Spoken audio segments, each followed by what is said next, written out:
Throughout this course, we've emphasized how important it is to measure the results of digital marketing tactics, campaigns, and strategies.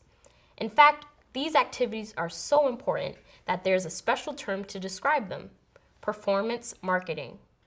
In this video, we'll explore what's involved in performance marketing and how it allows businesses to set goals, track results, and improve on their work. Let's get started. Imagine this. It's 1985 and you work for a marketing agency that's promoting a new breakfast cereal.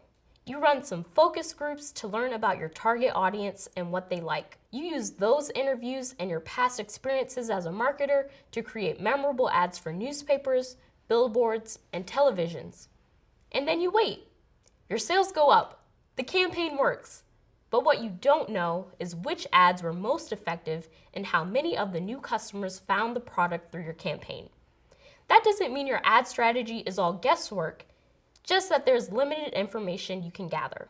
So you can keep going with that same successful strategy. Now imagine you're running that same campaign today, only online. With digital marketing, there are dozens of ways to measure the success of your tactics and campaigns.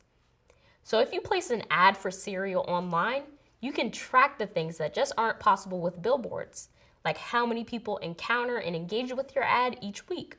Collecting and evaluating all of that information can help you rethink a weak strategy or make a good one even stronger. That's performance marketing. It's the process of using concrete information about customer behaviors to plan and refine marketing and sales strategies. It focuses on measurable results like clicks and conversions. Performance marketers set specific goals and use metrics to find out if they've reached them. You're already familiar with some performance metrics, like the number of impressions or cost per click on paid ads. Another performance metric is customer lifetime value, which refers to the average revenue generated per customer over a certain period of time. There's also ROAS, or return on ad spend. ROAS is how much revenue is gained versus how much was spent. So if you spend $100 on an ad, but made $150 as a result of that ad, the ROAS would be 150%. So for the cereal example, if you were to set a goal of increasing overall revenue, ROAS might be one of the metrics used to measure success. There are so many ways to measure performance at every stage of the marketing funnel, and those measurements are critical because the average customer journey takes about 6 touch points. That number has doubled more than twice over a 15-year period. Performance marketing lets us gauge how each of those touch points contributes to our goals, which helps us reach and engage with customers more effectively. Time to review.